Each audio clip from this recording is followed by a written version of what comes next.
organization created by high-degree Freemasons who wanted to dive even deeper into occult magic. Crowley claims that after joining the order and participating in their magic rituals, he was visited by a deity, a part of what occultists called the secret chiefs. This deity he called Awis, and Crowley claims that the deity used him to write the Book of the Law, making him a prophet. The Book of the Law is what led to Crowley creating Thelema, as it was essentially the Bible of his organization. Thelema ran off the principles of Crowley's credo, "Do what thou wilt, shall be the whole of the law," which just basically means do whatever you want as you are your own God. Crowley taught self-worship just like Lucifer, and it's the reason he would go on to call himself the Great Beast, 666. In many different parts of the series, we see the creators trying to paint Thelema as a misunderstood organization that was not evil but liberating. Just like we see from many TV shows, they always try to vilify the church and God, painting those who are religious as hypocrites. There are a few scenes that are very important that reveal a lot, but are made to go over some people's heads. The first scene I wanted to talk about was the scene in the 5th episode of the first season called Dance of the Earth.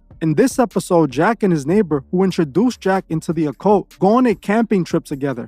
During this camping trip, Jack's neighbor gives him a substance to take that is taken as a ritual hallucinogen. After Jack takes the substance, he then goes on to have a vision where he goes to the moon and finds his dead father waiting for him. This is when it's revealed in the show that Jack's father, Marvel Parson, was an occultist who taught his son about ritual magic when he was only 6 years old. During this scene, they show Jack talking to his father about a game they used to play called How Many Miles to Babylon. This is when Jack reveals that he drew a pentagram on the ground and tried to summon the devil when he was only 6 years old. In this scene, Jack states that someone came into his room with what he thought was a devil mask, and he asked his father if it was him who pretended to be the devil that night. Jack's father told him no, letting Parsons know that he succeeded in summoning the devil. Jack's father then leads him to a dark cave in the direction of a spaceship. This scene is very revealing, and I'm gonna tell you exactly why. Jack was not talking to his father in this scene, but to the devil himself. His father represents Lucifer,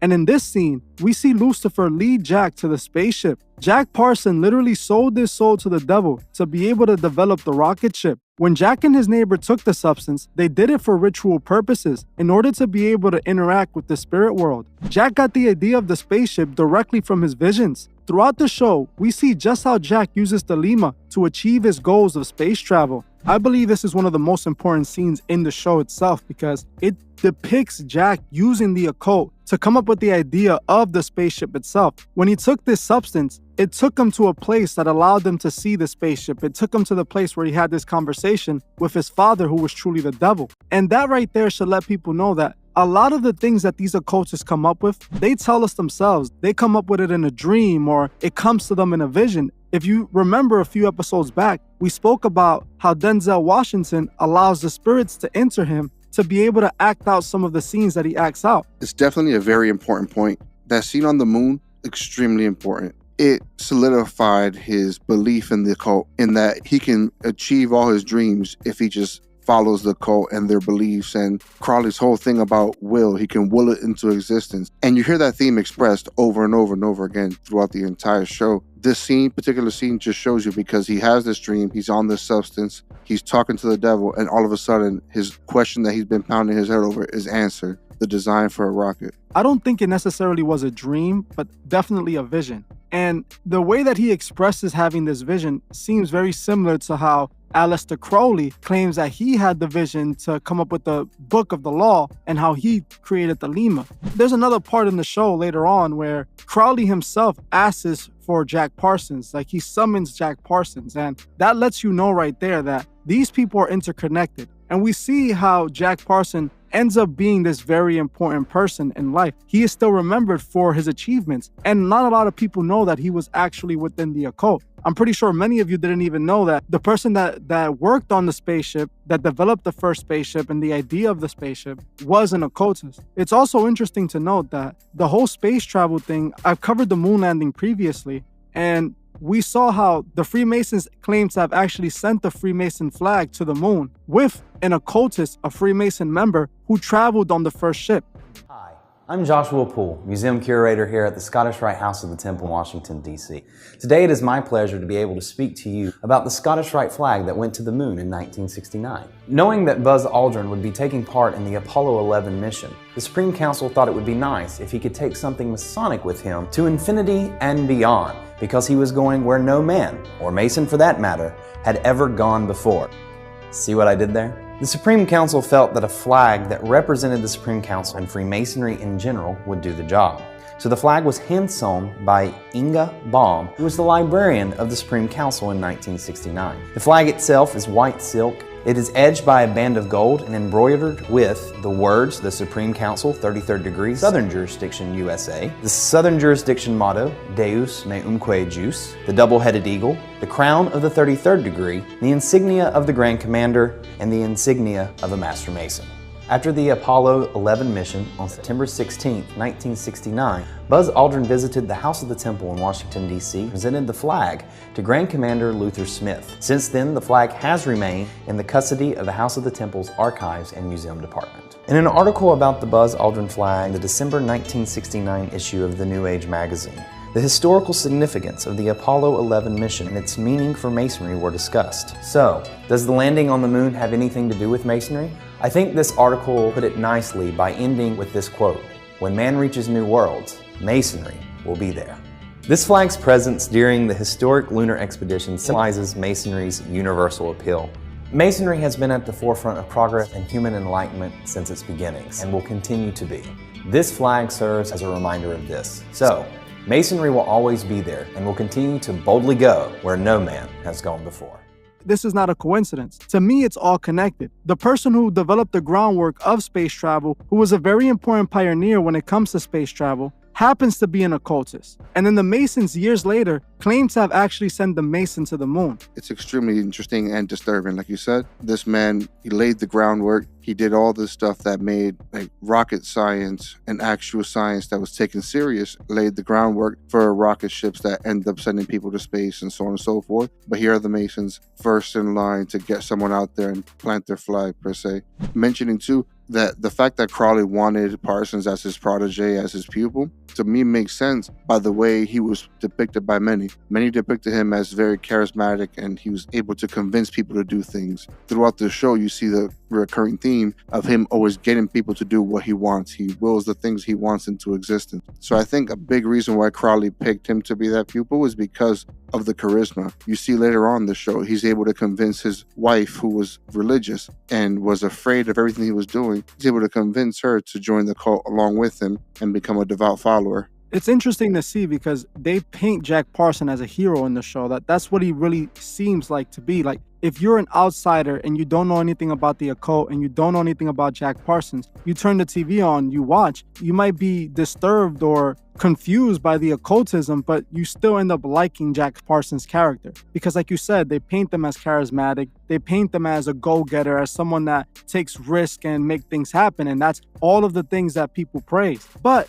when they go to show him at these lodges, they show it as he's just trying to liberate himself. He just doesn't want to be controlled by the church, which is the same ideology we see come from Hollywood often. This brings me into the next scene. The next scene we need to talk about is a scene from the very next episode, episode 6 from season 1, called The Mystic Circles of Young Girls. As they start the episode by showing Jack attending one of the Thelema rituals and witnessing what goes on. This part of the show is truly disturbing, and I was highly uncomfortable watching it. This was an actual ritual being done for the audience to consume. If you're planning on watching this scene, I recommend you watch it on mute, as the members are heard ritually chanting and casting spells. We must remember this is not a fictional show. This is based on the true activities done by these occultists. So these are real sex rituals that cults participate in to this day. I am confident that these actors a part of this show are all occultists. In the scene, we see something very important. The crowd repeatedly repeats, "Love is the whole of the law, love under will." The head priest performing the ritual is heard chanting, "I proclaim the law of light, life, love, and liberty in the name of Awis." We then hear the high priest perform a chant in what I believe is either Arabic or Greek. The entire time she can be seen being intimate with another character in the show while the entire cult watches. The high priest can be seen doing the all-seeing eye Masonic hand gesture while she performs the ritual. While she's doing the ritual, we can see the members in a trance, while Jack's eyes turn green to display that he is being possessed by the spirits being summoned. This was a sex magic ritual done for the world to see, and most people didn't even know it. Crowley explains sex magic as a process that requires 2 or more people to be intimate while performing a ritual. Crowley believes when people are in the act, they can tap into the spiritual world and manifest their true will. Something that I noticed when watching the scene with this ritual, it ties into the same thing that's been reoccurring and it's all a part of the same cult. The fact that during that time when the show takes place, these people were doing something that was considered taboo. It was an act of intimacy that at the time no one really did. So it felt like they were going against religion, going against the status quo by doing it and making it a part of the rituals, you know? And it all ties into what they believe in, that the power that's in sex. There's power behind this, and they want to harness that power to manifest their will. So instead of using it to make a life, they're using it to make what they want come into the world. The show it's pretty accurate from everyone's account and from what I could find online when researching it. There were a few things here that they changed, I think, for drama. I believe the most important part of this scene is the actual ritual itself. If you see how these people are performing the ritual, you can see, like you said, they use the act of the ritual as a form of liberation and to be able to get what they want through their will. But it all goes back to the story of Adam and Eve and how Lucifer convinced Eve to eat from the apple and become like gods and taught Adam to do the same. This is exactly what Crowley is representing. This is what Crowley's teaching is representing. That's why he calls himself the Great Beast. I believe that there's an important purpose for morals. I believe that morals is what keeps structure in life. If we didn't have any morals, which is what Crowley's preaching to eliminate morals and to just be morally free, be animalistic. That's why he calls himself the Great Beast, because he doesn't see humans as this spiritual being. He sees it more as this animalistic creature that should just do whatever they want at will, that should just act on their will instead of having to be restricted through religion and God. The problem is that these moral restrictions have been placed on us by God himself for the purpose of structure.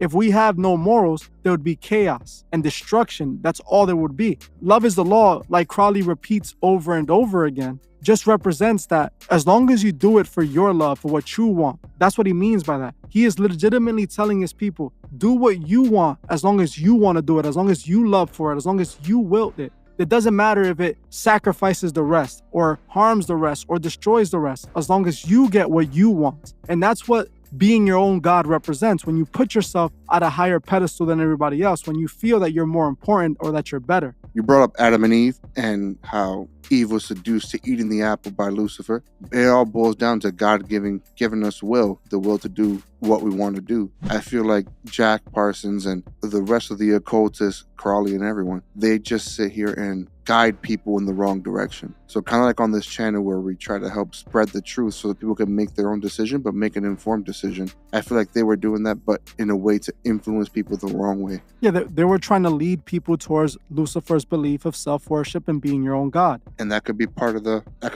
agreement that one of them made. They sold their soul, and part of that agreement with the devil was bring as many people to our side as you can. I feel that it's deeper with Crowley, because Crowley admits, speaking to one of the secret chiefs in Awis, and how Awis gave him the book of the law. This book, if nobody believed Crowley, or if Crowley was this crazy lunatic, this book would have not been adopted by so many occultists. This book would have not been adopted by so many different organizations. It wasn't just the Lima that used Crowley's book of the law. The Ordo Templi Orientis took the book of the law as well, and so did many other occultic organizations. And it's also important to note that the only reason that Crowley created the Lima was because he was influenced by Freemasonry. The rituals that he created were influenced by the rituals that he was participating in Freemasonry. So this is also interesting to see that the Lima is just another Masonic organization. It's just a Masonic organization that hyper-focuses on sex rituals, which there are already sex rituals within Freemasonry. So it's interesting to see that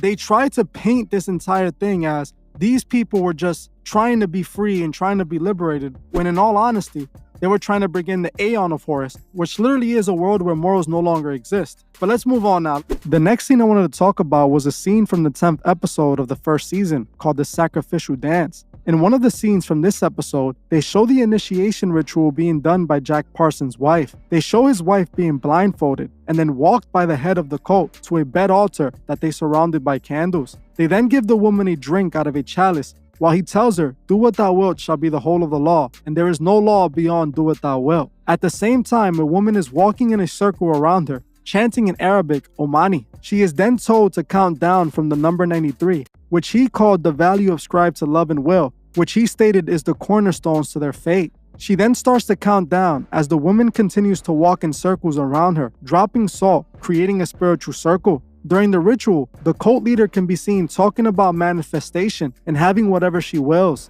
By the time she gets to 0, she seems overwhelmed, to put it in YouTube terms, and this is how she was initiated. Again, a real ritual being done for the audience to see. This is very important as well because as she's being initiated into the occult, they show that Jack Parson has a major breakthrough when it comes to the space travel, as literally the moment she's initiated in the show, they show that his fuel that he was developing actually works. This is important to note because, again, throughout the show, they wanted to connect, they wanted to link the situation of space travel, the success that came with it, attached to his rituals with the Lima. And it's routine. They show it over and over again how he uses the Lima to get what he wants. Like you said, he used the Lima to convince people and to do what he wanted through his will. The whole show is glorifying the system. And it's clear that they wanted people to know that magic played a large role in space travel. They definitely wanted us to see that magic played a huge part in this, in the way they portrayed it in the show. While I was watching the show, I kept looking up the things to see how accurate it really was to the true telling. And for the most part, the show stood pretty accurate. There were a couple of things that stood out to me though when I was looking up the show. Like you mentioned when he was testing out the liquid fuel for the rockets. They didn't mention this in the show, but in reality, the timing and the place that he tried the rocket for the first time was super interesting. He tried his rocket at the Devil's Gate Dam in California, and it was on Halloween night in 1936. That really stood out to me, the fact that it was at the Devil's Gate Dam and it was on Halloween's night, which, as we know, the significance of Halloween's night for many occultists, and the year 1936. What I think it really means is the fact that this whole thing was really tied to the occult. And if you think about it, just look at it like this. Space travel was seen as almost something magical back then, something that couldn't be done, something that was a fairy tale. And here comes an occultist who believes in magic, who practices ritual magic, who is participating and doesn't see magic as a fairy tale, sees it as a reality. And he then goes on to use magic to produce something that they claim they used to go to space. I've said before, I don't think the moon landing was real. I think the moon landing was definitely staged. And I see this as more proof of that, especially since we're seeing that the entire process of space travel from beginning to end was inspired by occultists, was designed by occultists. This wasn't something that a normal person came up with. This is something that an occultist, through rituals, through visions, through many different forms of occult magic, was able to develop this process or claim that they developed this process. Because like I said, I know many people do believe in space travel and believe that we have gone to the moon, but when I see stuff like this, it becomes more questionable to me, especially when we consider that the Masons also want us to believe that they sent the flag to the moon as well and planted their flag and then brought it back down. All of this is interesting to me, and I feel that there's a connection, and we know that is not a coincidence. It's obvious what Hollywood goal is. They're trying to normalize the occult. In this show, they casted spells on the audience and exposed them to real rituals they replicated for the show. We know what Hollywood is trying to achieve, and sadly, it's working. Many people are too blind to see what we're living in. We have to remember that we can still make change and help our friends and family. Teach them about God and show them the works of the devil so they can be aware. God is the answer to everything that we're going through. We just need to remember what's our goal. Like I always say, we must remember that every day we wake up, our souls are at stake. And we also must remember to help those who can't see the truth find the truth. Well, that's it for this episode. Thank you all for watching, and I'll see you guys in the next one. Thanks, everyone. Take care. I just want to give a special shout out to the Truth Movement members. I truly appreciate every single one of you. If you'd like to further support the channel, join the Truth Movement, or you can join me on Patreon where I drop exclusive videos monthly. The link would be in the description. Another way you can further support the channel is by checking out the Truth Fist store and seeing if you find anything you like. Every purchase you make goes directly to helping the channel and furthering Truth Records. Also, please leave a comment on your thoughts below and on any future topics you would like to see me cover on my channel. If you're new to the channel, make sure you subscribe and hit the bell so you can be notified when I drop new videos. If you like this video, please leave a like as it helps other people find these videos. You can also find me on TikTok and Instagram and follow me there for more truth. Thank you all for watching, and I'll see you guys in the next one.